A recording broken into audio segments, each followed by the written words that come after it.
네, 안녕하세요. 반갑습니다. 자, 이번에는요, 스포츠 사회학으로 여러분을 다시 만나게 되는데요. 스포츠 사회학이라는 영역을 다시 저희랑 공부를 한번 해보도록 하겠습니다. 스포츠 사회학의 과목은요, 여러분들이 많이 선택하는 과목 중에 하나일 거예요. 그래서 접근성이 굉장히 쉽긴 하지만, 사회학자와 이론을 정확하게 알지 못한다면은 풀기 어려운 과목 중에 하나입니다. 그래서 여러분은 사회학자와 이론을 정확하게 알고 들어가셔야 합니다. 경향은요, 매년 전 영역에 걸쳐서 다양한 문제들이 출제되고 있으며 매년 비슷한 난이도로 출제가 되어 있고요. 보기형 문제가 많이 출제되어 있는 게 특징 중에 하나입니다. 그래서 이번 연도 같은 경우는 스포츠 일탈 부분에서 많은 문제가 출제가 되었습니다. 자, 저희 스포츠 사회학은요, 총 9가로 나눠지게 됩니다. 첫 번째, 스포츠 사회학의 이해. 두 번째, 스포츠와 정치. 스포츠와 정치는 어떻게 연결이 되어 있는지에 대해서 알아볼 거고요. 세 번째는 스포츠와 경제. 스포츠로 인해서 경제적인 어떠한 변화가 있는지 한번 알아볼 수 있고요. 네 번째, 스포츠와 교육. 그리고 스포츠와 미디어와의 상관관계, 스포츠 사회학 계급과 계층, 스포츠와 사회화가 되는 과정, 그리고 스포츠와 일탈, 마지막 미래사회와 스포츠, 이런 식으로 나와 있습니다. 보시면은 스포츠와 일탈에서 조금 문제가 많이 나와 있고요. 고루고루 많이 문제가 출제가 되어 있기 때문에 개념과 이론을 정확하게 아시고 문제에 들어가시면 쉽게 푸실 수 있는 문제들이 많습니다. 그럼 저와 같이 한번 스포츠 사회학 시작해보도록 하겠습니다. 자, 스포츠 사회학입니다. 자, 스포츠 사회학의 정의에 대해서 한번 물어볼게요. 그래, 우리 스포츠 사회학이 도대체 뭘까요? 한번 알아볼까요? 자, 스포츠 사회학을 알기 위해선 스포츠와 사회학을 나누어서 설명을 한번 해봐야겠죠? 스포츠는 경쟁을 통해 이루어지는 신체 활동으로 공인된 경기 규칙 아래에서 이루어지는 것을 의미합니다. 그러면 스포츠보다 조금 더 큰 범위는 뭐가 있을까요? 바로 놀이입니다. 자, 놀이 많이 하시죠? 자, 놀이는 어떤 뜻일까요? 놀이는 활동 그 자체에서 만족과 즐거움을 찾는 것. 활동. 자에서 즐거움과 만족을 찾는 것. 이것을 바로 놀이라고 합니다. 자, 놀이보다 그러면 더 큰 그런 개념은 뭐가 있을까요? 여기서 파생된 개념은 뭐가 있을까요? 자, 게임이라는 말도 들어보셨을 거예요. 게임은 무엇일까요? 게임이란 놀이에서 발전된 행동으로 보다 조직적이고 구조적이고 규칙적인 활동으로 여가 시간에 이루어지는 경쟁적 활동입니다. 즉, 조직적, 구조적, 규칙적인 활동으로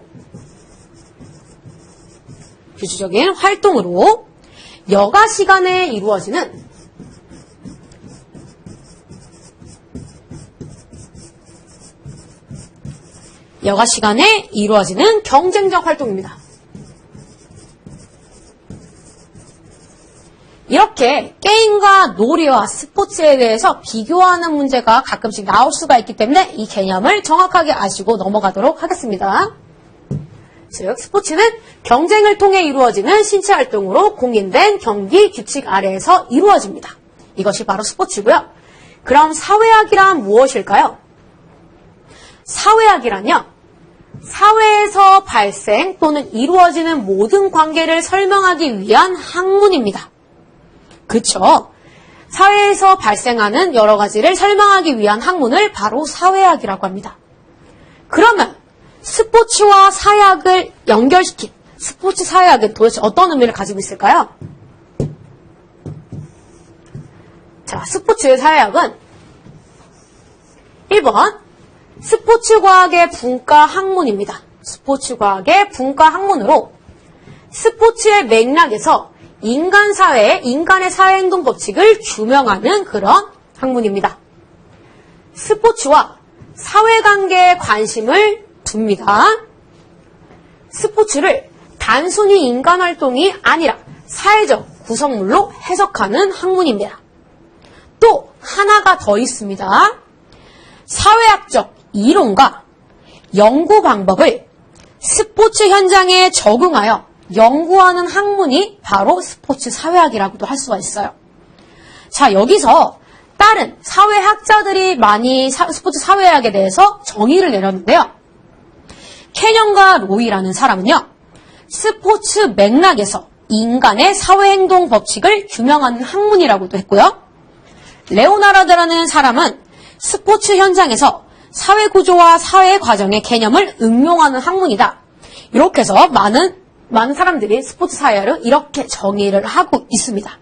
자, 여기까지 스포츠 사회학이 어떤 것인지 한번 배웠습니다. 자, 그러면 스포츠 사회학의 정교에 대해서 한번 알아볼게요. 자, 스포츠에 특성적인 분류가 있을 수가 있겠죠? 먼저 경기하는 스포츠가 있고 극복 스포츠가 있을 수가 있고요. 율동 스포츠, 투종 스포츠 이렇게 해서 네 가지로 나눌 수가 있습니다. 그리고 스포츠 사회학의 연구 영역으로는요. 집단에 대한 연구라든가 사회적 행위에 대한 연구, 문화 및 제도에 대한 연구의 방법이 조금 다릅니다. 한번 알아볼게요. 자, 스포츠 사회학의 연구 영역은요. 집단에 대한 연구, 스포츠 연맹, 체육부 이런 걸로 예를 들 수가 있습니다. 사회적 행위에 대한 연구로는 사회 행동, 사회적 사실 등을 알아내는 그런 영역이 있습니다. 문화 및 제도에 대한 연구가 있을 수도 있고요. 규범이라든가 습관 등 이런 거를 예시로 볼 수가 있겠습니다. 또한 사회 변동에 대한 연구로 세계화, 대중화 이런 것들도 나눌 수가 있겠습니다. 자, 이제부터 중요한 게 한번 나올게요. 자, 그러면 스포츠 사회학의 연구 범위 및 접근 방법은 어떻게 되는지 한번 알아보도록 하겠습니다. 자, 스포츠 사회학을 거시적 연구 방법이랑 미시적 영역, 전문적 영역 이 세 가지로 나누어서 이렇게 설명을 할 수가 있겠는데요. 거시적 영역이란 무엇일까요? 거시적인 영역은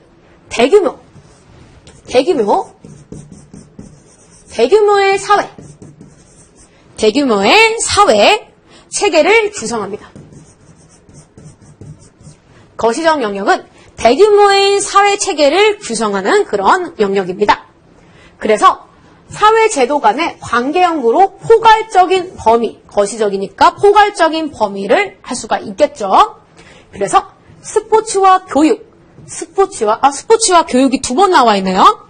스포츠와 교육이 두 번 나와 있는 게 아니라 스포츠와 교육, 스포츠와 종교랑도 알 수도 있고 스포츠와 성 이런 것들로 포괄적인 범위에서 이렇게 설명을 할 수가 있겠습니다. 자, 미시적인 영역은 뭐가 있을까요? 미시적인 영역은 방금은 대규모인 사회 체계를 이제 영역으로 봤으면은 미시적은 소규모 사회 체계를 영역을 의미합니다. 그래서 방금은 포괄적인 범위에서 이제 영역을 얘기를 했으면은 스포츠 현상으로 인해서 파급되는 범위, 약간 소규모로 보는 거죠. 그래서 사회학, 공격성, 비행 등과 같은 것을 이제 설명하는 그런 영역입니다. 그러면 전문적인 영역은 뭐 있을까요?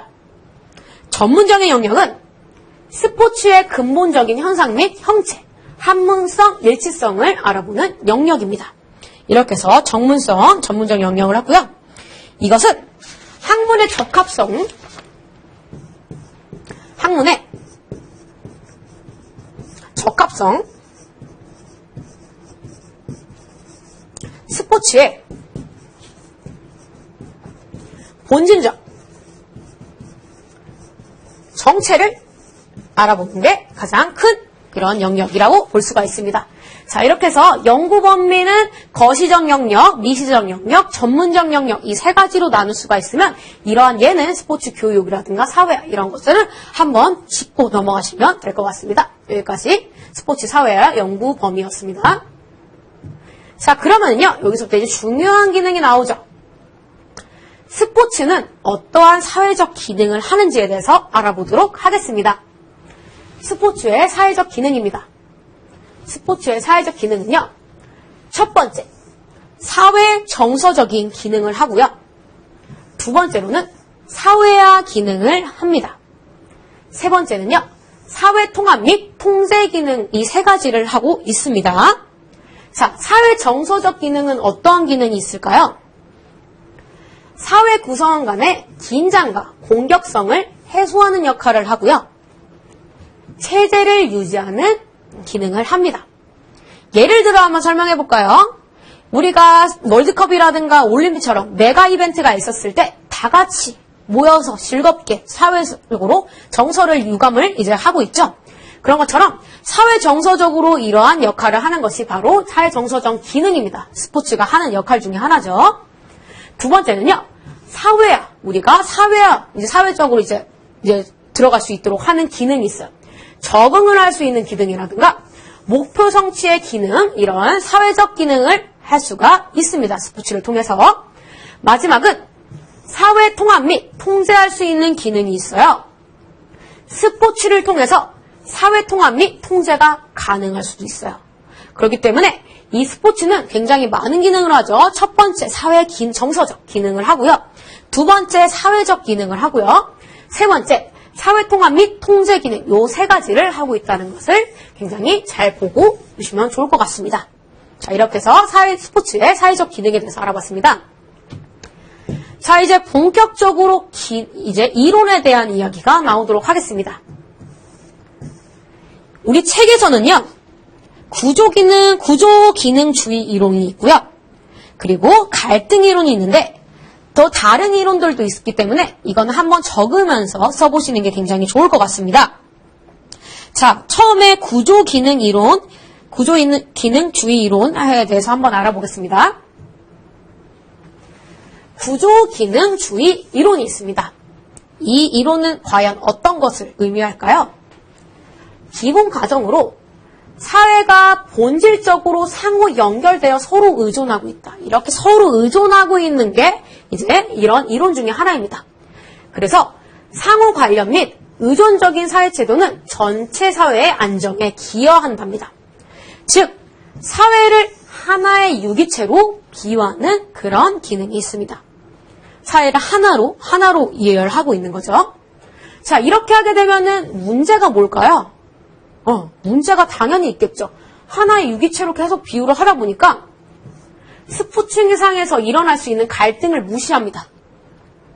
그리고 스포츠가 주는 긍정적 기능, 계속 지금 긍정적인 기능만 얘기했죠. 이런 긍정적 기능만 과장을 하게 되는 그런 특성이 있어요. 그리고 상호작용을 무시하는 부분이 있습니다. 그래서 구조기능주의란 사회를 하나의 유기체로 계속 이렇게 해석하는 그런 기능주의 중에 하나지만 스포츠상에서 일어날 수 있는 갈등을 무시하는 그런 문제점을 가지고 있습니다. 자, 그 다음 표에서는 이제 중요한 얘기가 나오는데요. 자, 이러한 구조기능주의에서 스포츠의 사회적 역할은 어떠한 역할을 할까요? 자, 이 표는요, 매년 기출이 되고 있어요. 기출 문제가 나오기 때문에 꼭 외워주시면 될 것 같고요. 자, 이것을 영어로 한번 해볼게요. 파슨즈라는 사람이 이렇게 이런 이론을 만들어냈는데요. 첫 번째, 체제 유지 및 긴장 해소, 통합, 목표 설치, 정급 이러한 역할을 한다고 합니다. 요거를 A, G, I, L 모형이라고도 합니다. 자, 이것들이 이 앞에 있는 앞글자를 땄거든요. 그래서 한번 알아보도록 할게요. 자, A는 무엇을 의미할까요? 그러니까 A, G, I, N 이렇게 되어 있습니다. A는요. 우리 앞에서 말하는 적응을 합니다. 적응이 어댑테이션이죠. 어댑테이션인데 어댑테이션 적응을 이제 의미합니다. 적응이란 스포츠를 참가하여 발생하는 신체 활동을 통해서 체력 및 정신력을 배양한다는 의미입니다. 또한 사회 환경에 대한 도전과 극복할 수 있도록 준비시켜주는 게 바로 스포츠의 역할입니다. 자, G는 뭘까요? G, 골, 목표의 성취죠. attainment. 자, 스포츠의 사회적 역할 중에서 하나는 목표 성취의 역할이 하나 있습니다. 사회제도에 목표를 달성하는 데 필요한 수단을 합법하고 재확인하는 그러한 사회적 역할을 하고 있습니다. I는 무엇일까요? I는 인터그레이션, 즉 통합이죠. 스포츠는 통합하는 기능을 가지고 있습니다. 사회 구성원들을 결집시켜서 공통적인 감정을 가지게 함으로써 조직의 일체감 및 사회의 통합을 형성하는 역할을 하고 있습니다. 마지막, 긴장 유지 및 체계 유지 및 긴장 해소죠. L은 뭘까요? 레턴트, 패턴, 메인테넌스. 즉, 체제 유지 및 긴장 해소하는 역할을 한다는 뜻입니다. 스포츠는 체제를 유지하기 위해 필요한 다양한 기능을 담당하는 역할을 합니다. 사회의 기본적 가치와 규범 등을 대중에게 제공하는 역할을 하겠죠. 자, 여기서 문제는 어떻게 나올까요? 다음 중 구조기능주의에서 스포츠의 사회적 역할이 아닌 것은 1번 적응, 2번 목표 성취, 3번 통합, 4번 긴장 증가. 이렇게 되면 뭐가 있죠? 바로 이게 되겠죠. 그래서 이거를 꼭 읽어보시고 개념을 이해하시고 다음 과로 넘어가시면 좋을 것 같습니다. 이거 꼭 한번 읽어보시고요. 다음은 갈등 이론에 대해서 한번 배우겠습니다. 갈등 이론은 이 앞에 나선 구조기능주의라 조금 다른 이론 중에 하나인데요. 갈등 이론. 기본 가정은요. 개인과 개인, 집단과 집단 사이에는 갈등이 항상 존재한다라고 생각하는 이론 중에 하나입니다. 갈등을 통해서 사회 변동이 발생하고 이러한 갈등이 사회적 본질로 인식되는 것을 바로 갈등 이론이라고 합니다. 이러한 문제점 뭐가 있을까요? 신체적으로 소외가 될 수도 있고요. 강제와 사회통제, 상업주의, 국수주의와 궁극주의, 성차별 및 인종차별 이런 게 나타날 수가 있겠죠. 그래서 갈등주의라는 스포츠는 사회에서 소수지배계층에 의해 형성된 왜곡된 형태의 신체 활동이라고 또 정의를 합니다. 그래서 갈등을 통해서 사회변동이 발생하고 이러한 갈등이 사회적 본질로 인정되는 게 갈등 이론 중에 하나입니다. 자, 이렇게 해서 사회학 이론 중에 구조기능주의와 갈등 이론에 대해서 알아봤는데요. 자, 이러한 이론 말고도 다른 이론들도 있는데요. 이런 거는 한번 제가 적어드리고 한번 마무리하겠습니다. 자, 다른 주의는 또 뭐가 있을까요? 자, 비판 이론이라는 것도 있습니다. 비판 이론.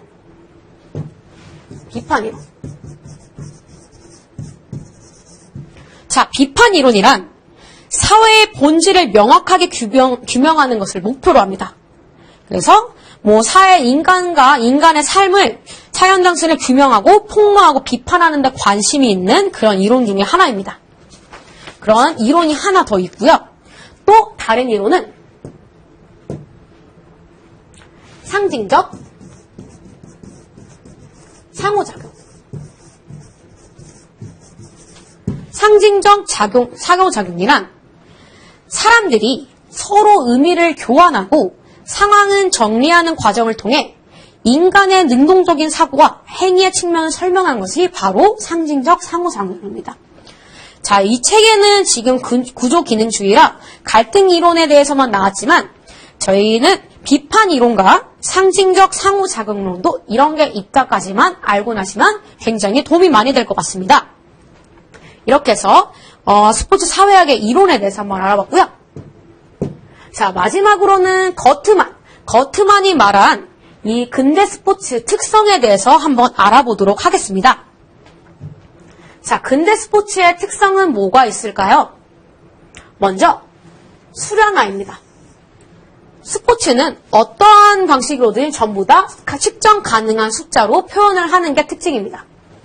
스포츠는 거리, 시간, 점수 등 측정 가능한 숫자로 표현을 합니다. 이것이 바로 수량화라고 말씀드릴 수가 있겠습니다. 두 번째는 뭐가 있을까요? 바로 합리화입니다. 합리화. 스포츠는 규칙과 전략으로 구성이 되어 있죠. 운동했을 때 만약에 스포츠를 하는데 규칙과 전략이 없으면 어떻게 될까요? 큰일 나겠죠. 즉 합리화의 특성을 가지고 있습니다.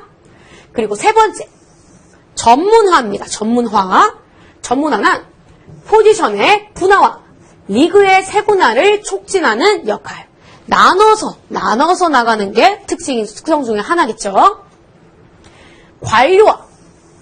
관료화는 무엇일까요? 관료화란 규칙을 제정하고 경기를 조직적으로 운영하는 것을 관료화라고 합니다. 이렇게 관료화에 대해서 알아봤고요. 세속화는 무엇을 의미할까요?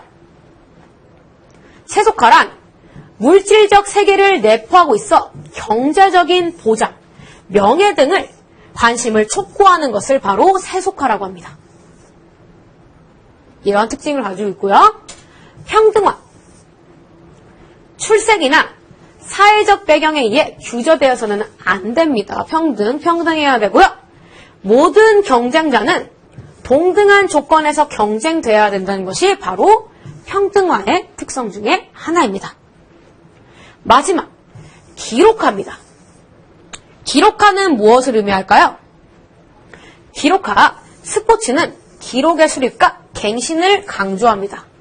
월드컵이나 올림픽 나갔을 때 점수 많이 하죠? 이렇게 기록하는 그러한 특성을 가지고 있습니다. 자, 이렇게 거트만이 근대 스포츠의 특성을 이렇게 나눴는데요. 이건 꼭 기억하시고 지나갈게요. 첫 번째 특징, 수량화에서 한번 이렇게 측정하는 거. 두 번째, 합리화는 이제 규칙과 전략으로 구성이 되어 있다는 점. 세 번째, 전문화는 포지션의 분화가 되어 있다는 거. 관료화, 규칙을 제정하고 경기를 조직적으로 유도한다는 점. 세속화, 물질적 세계를 내포하고 있어서 경제적 보장을 한다는 점. 평등화는요, 출생이나 이런 사회적 배경에 의해서 비교를 당하는 게 아니라 모든 경쟁자는 동등한 조건에서 해야 된다는 점. 마지막은 기록화입니다. 기록화는 스포츠는 기록의 수립 그리고 갱신을 강조하는 그런 역할을 가지고 있습니다. 자, 이렇게 해서 거트만의 근대 스포츠의 특성에 대해서 한번 알아봤습니다. 자, 오늘 스포츠 사회학에 대해서 한번 알아봤는데 어떤가요? 자, 어렵지는 않았을 거예요. 자, 하지만 우리가 지금 여기서 나와 있을 가장 중요한 거는요, 스포츠 사회학에 대해서 이해를 하는 게 가장 중요하다고 생각합니다. 이 앞에서 나왔었던 것 중에서 스포츠는 놀이와 게임에 대해서 조금 다른 개념을 가지고 있죠. 이거에 대해서도 차이점을 나타내는 그런 문제들도 많이 나와 있기 때문에 스포츠, 그리고 놀이, 그리고 게임에 대해서 차이점에 대해서 정확하게 알고 넘어가시면 좋을 것 같습니다. 그리고 스포츠 사회학의 정의에 대해서도 정확하게 아시면 될 것 같고요. 스포츠 사회학이란 사회적 이론과 연구 방법을 스포츠 현장에 적용해서 연구하는 학문 중에 하나라는 거 꼭 잊지 말고 기억해 주시면 좋을 것 같습니다. 자, 그리고 연구 범위는 되게 세 가지로 나눌 수가 있겠죠. 거시적인 영역과 미시적인 영역, 전문적인 영역으로 나누어서 설명을 할 수 있다는 점, 그렇게 보시면 좋을 것 같습니다. 마지막으로 스포츠의 사회적 기능에 대해서 알아볼 건데요. 사회적 스포츠 기능은 어떤 게 있었을까요? 우리 3가지 배웠었죠? 첫 번째, 스포츠는 사회 정서적인 기능을 합니다. 그래서 사회를 통합하는 기능을 해서 우리 같이 으쌰으쌰하면서 서로 긴장과 공경성을 해소하는 역할을 합니다. 두 번째는요, 사회화 기능이었죠. 사회화 기능은 적응을 할 수 있도록 하고 목표 성취의 기능을 하는 것이 가장 큰 특징입니다. 세 번째는요, 사회 통합 및 통제 기능으로서 스포츠를 통해서 사회 통합을 하는 그런 통제의 기능이 있었습니다. 자, 마지막 가장 중요한 거 요거 하나만 지나가고 한번 알고 갈게요. 스포츠 사회의 이론 중에서 2가지가 있었어요. 하나는요, 구조기능주의 이론이 있었고요. 하나는 갈등주의 이론이 있었습니다.